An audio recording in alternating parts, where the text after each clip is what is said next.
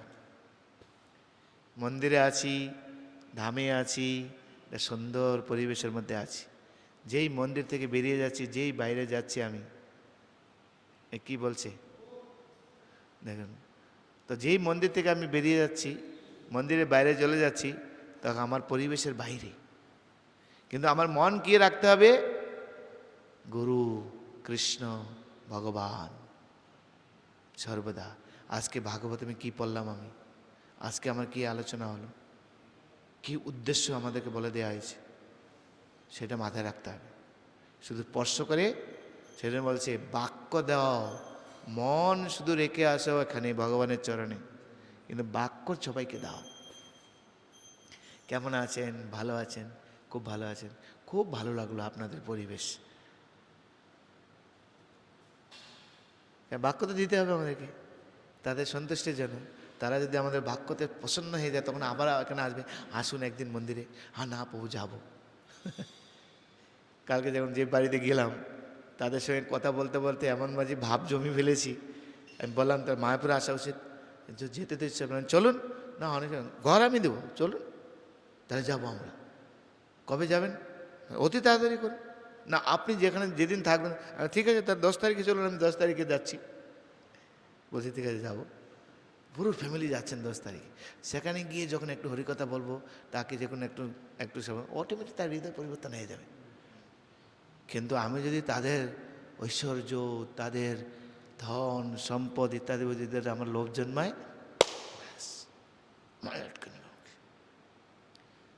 এই প্রচারককে সবসময় সেই জন্য কাবাডি খেলাটা মনে রাখতে হবে। হ্যাঁ, নতুন একদম, একদম নতুন ভক্ত, একদম নতুন ভক্ত। দিস ইজ পিচিং, মানে কৌশল, প্রচার কৌশল হচ্ছে এগুলো। আর এমনভাবে কথা বলতে হবে আমাদেরকে, তার অতি পরিচয়, কবে থেকে তার সঙ্গে আমার সম্পর্ক আছে, এমনভাবে আমাদের সঙ্গে তার সঙ্গে মিশতে হবে যে সে মনে করবে যে অনেক দিন ধরে ওনার সঙ্গে আমার সম্পর্ক আছে। আবার এরকম অচ্ছুত করে দেবো না আমি, বলে অচ্ছুত না, ওরা ভাবে বাবারে এর কাছে যাওয়া যাবে না। তো সেরকম একটা ভাব পরিবেশ তৈরি হয়ে যেতে পারে, সাবধান। সেজন্য প্রিচিং কৌশল, প্রচার কৌশল এগুলি আমাদের, যে লোকদেরকে আমরা তো দেহ নিয়ে আত্মা, প্রতিটা জীব আত্মা, আর আত্মা হচ্ছে পরমাত্মার অংশ। আত্মা যেরকম সচ্চিদানন্দ, জীবও সেরকম সচ্চিদানন্দময় আমরা প্রত্যেকেই। তো সাধকে সেই ভাবনাটা তো জাগ্রত করাতে হবে তাকে, তাই না? তো সেই ভাবনা যখন আমরা জাগ্রত করাবো, তখন সেটা সম্ভব, সে ভুলে যাবে তখন। সেই জন্য সাবধান, এই শ্লোকে আমাদের সাবধান করেছে। ভাবনা, মনোবৃত্তি, এগুলি আমাদেরকে শুদ্ধ তৈরি করতে হবে। সেই জন্য বলছে মন বাক্য গুরুদেবের জন্য রাখবে, কারোর জন্য নয়। বাক্যটা সবাইকে দাও, কিন্তু মন দিও না কাউকে। মন দিয়ে দাও, বাক্যের সঙ্গে সঙ্গে গেল তোমার সব। সারাদিন চিন্তা করবো, একে ফোন করবো, ওকে ফোন করবো, এমনভাবে কথা বলবো, বাস গেল। সাবধান। সেই জন্য আমাদের মিশন, ভিশন, এগুলি ভালো করে ক্লিয়ার করতে হবে। ব্রহ্মচারী আশ্রমের নীতি কী, আশ্রমবাসী যারা তাদের নীতি কী, গৃহস্থ আশ্রমের নীতি কী, গৃহস্থ আশ্রমের বাউন্ডারি কতটুকু, ব্রহ্মচারী আশ্রমের বাউন্ডারি কতটুকু, আমি এখন গুরুকুলে আছি, গুরুর আশ্রমে আছি, আমার জন্য কি করণীয়, এগুলি সব মাথায় রাখতে হবে।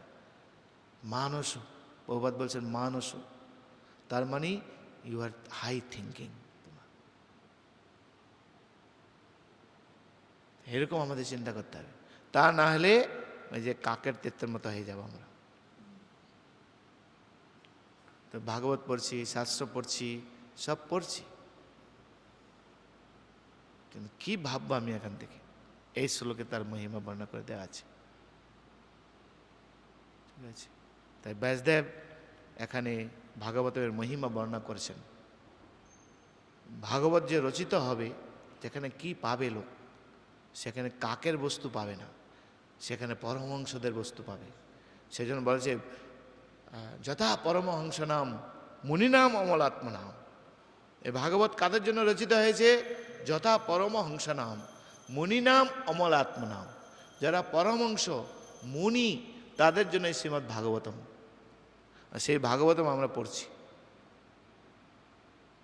তো আমাদেরকে কোন স্তরে থাকতে হবে এটা বিবেচনা করতে হবে।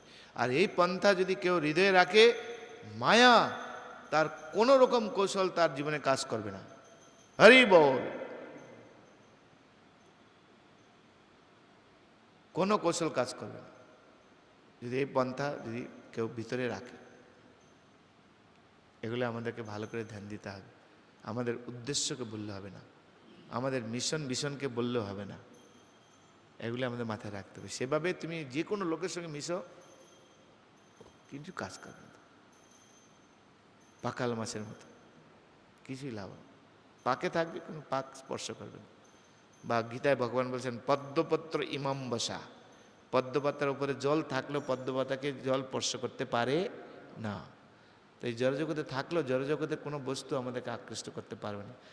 নিয়মিতভাবে আমাদেরকে এই ভাগবতের রস আমাদেরকে আস্বাদন করতে হবে।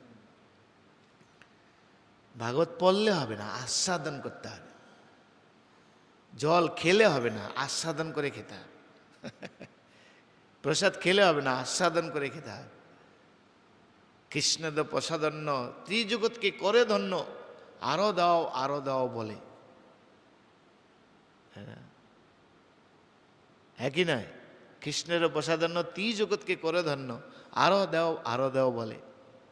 সেই শাক আস্বাদনী কৃষ্ণ প্রেম আইসে মনে, তাই না? হরি হরি বলো সর্বজন। ভগবানের প্রসাদ আস্বাদন করলেই কৃষ্ণ প্রেম মনে হয়। কারণ কৃষ্ণের প্রসাদন থরি আমরা প্রসাদ খাচ্ছি, আমরা অন্ন ডাল সবজি খাচ্ছি। যদি অন্ন ডাল সবজি খাই তাহলে লবণ কম হয়ে গেছে, ঝাল হয়ে গেছে, এগুলো আমাদের মনে আসবে। কিন্তু ম্যানেজারকে এসব বলতে হবে। ম্যানেজার যদি না বলে তাহলে শিখাবে কি করে? কিন্তু সাধারণ নর্মালি আমাদের জন্য কি কৃষ্ণের প্রসাদ, তাই কোনো বিচার করা যাবে না। কি পনির পড়লো কি পড়লো না বিচার করা যাবে না। আর এক পনির কম আর বেশি পড়লে তো আমাদের অবস্থা খারাপ। বেশি পড়লে ইউ আর হ্যাপি, কম পড়লে এমনভাবে তাকাবো যেন এখনই ভস্ম করে দেব। প্রসাদ খাচ্ছি কোথায় আমরা? প্রসাদ যদি খান, আপনার সুগার থাকলে আলু খেলে আপনার কোনো কিছু হবে না, যদি আপনি প্রসাদ খান। তো এগুলি অনেক উপরের কথা, সেগুলি আমাদেরকে বুঝতে হবে, জানতে হবে, তা নাহলে সম্ভব নয়। তা সেজন্য এখানে যে কথাটা, যে শ্লোকটা বর্ণনা করা হলো খুব ইম্পর্টেন্ট। ভগবত ধামে নির্মাসকারী পরমহংসরা, অর্থাৎ আমরা যারা ভগবত ভক্তি পেতে চাই, কৃষ্ণ প্রেম পেতে চাই, ভগবানের কাছে ফিরে যেতে চাই, যেখানে কৃষ্ণ কথা নেই, যার মুখে ভাই হরি কথা নাই, তার মুখ পানে চেয়েও না। কেবল হরি কথা কও, হরি গুণ গাও, হরি নাম রসে সদামত্ত হও, হরি নাম গীতি গাও নীতি নীতি, অন্য কোনো গীতি গেও না। চিরদিনই তুমি যে আমার, ওইসব চলবে না। তার পরিবর্তে হরি নাম সংকীর্তন, বা উদিল অরুণ পূরব ভাগে, দ্বিজমণি গোরায় মণি জাগে, জীব জাগো জীব জাগো গোরা চাঁদ বলে। অথবা কৃষ্ণ কৃষ্ণ কৃষ্ণ কৃষ্ণ, কিছু গান জানি না, শুধু এই মহাপ্রভু এটাই গাইতেন, কৃষ্ণ কৃষ্ণ কৃষ্ণ কৃষ্ণ কৃষ্ণ কৃষ্ণ কৃষ্ণ হে, কৃষ্ণ কৃষ্ণ কৃষ্ণ কৃষ্ণ কৃষ্ণ কৃষ্ণ কাহি মাম, কৃষ্ণ কেশব কৃষ্ণ কেশব কৃষ্ণ কেশব রক্ষ মাম, রাম রাঘব রাম রাঘব রাম রাঘব পাহিমা। ব্যাস, সারাদিন এই। এখন হৃদয়ে যদি প্রশ্ন না হয়, ভগবত ভক্তি করে গান আর আসবে না মুখ দিয়ে। শ্রী জগন্নাথ বলতে সুদা মহারানী কে, কবে বিগ্রহ আসবেন ভগবান, কবে কতদিন আলেখ্য থাকবেন? তাড়াতাড়ি প্রকটিত হন, আমাদের কিছু ভক্ত জোগাড় করে দেন সেবা পূজা করার জন্য। বিগ্রহ আসলে কত সুন্দর লাগবে, আমি সেটাই ভাবছি। শুধু সিংহাসনটা যখন লেগে যাবে তখন ভগবান কত আনন্দ পাবেন। সিংহাসনের জন্য আমরা অপেক্ষা করছি। সিংহাসন লেগে গেলে আর দেরি করব না।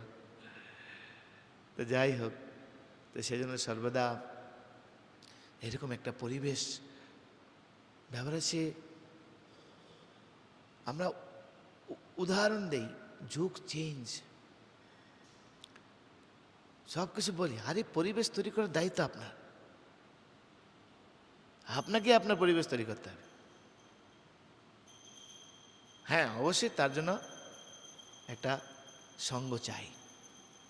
অলরেডি শিল প্রভুপাদ দিয়ে দিয়েছেন সঙ্গ আমাদের, অসুবিধা কোথায়? তো সেজন্য এই শ্লোকটা খুব গুরুত্বপূর্ণ আমাদের ভক্তদের কাছে। কৃষ্ণ কথা ছাড়া যেন অন্য কোনো গ্রন্থ আমরা না পড়ি, বিশেষ করে ম্যাগাজিন, বিশেষ করে পত্রিকা, নিউজ পেপার, সংবাদ ইত্যাদি। অনেক সময় ম্যানেজমেন্টে থাকলে আমাদেরকে অনেক কিছু করতে হয় সমাজকে জানার জন্য। জল দেন, জল একটু জল নিয়ে আসো তাদের।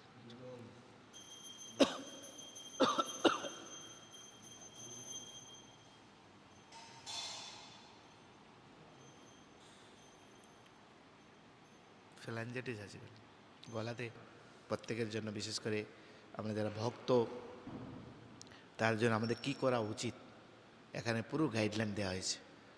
যে যদি কৃষ্ণ প্রেম পেতে চাই, আমরা যদি ভগবত ধামে ফিরে যেতে চাই, ইন্দ্রিয় ভোগ্য বিষয়ের প্রতি আমাদের থেকে তাদের থেকে দূরে থাকতে হবে। আমাদের রুচি লাগলেও বেশি করে খাওয়া যাবে না। প্রয়োজনের অতিরিক্ত খাওয়া মানে অত্যাহার। অত্যাহার প্রয়োজস্ব প্রজল্প নিয়ম আগ্রহ জনসংঘর্ষ লোলঞ্চ সরবীর ভক্তি।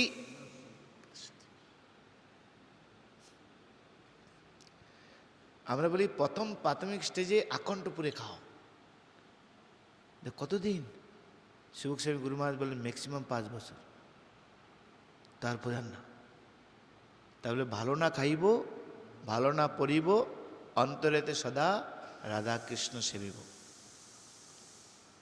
ভগবত ভক্তির একটা লেভেলে যখন আপনি পৌঁছে যাবেন, ওই আপনার খাবার দাবার আপনার বেশি রুচি হবে না, ওই বই পড়াতে বেশি আনন্দ, কৃষ্ণ কথা হরি কথাতে বেশি আনন্দ হবে,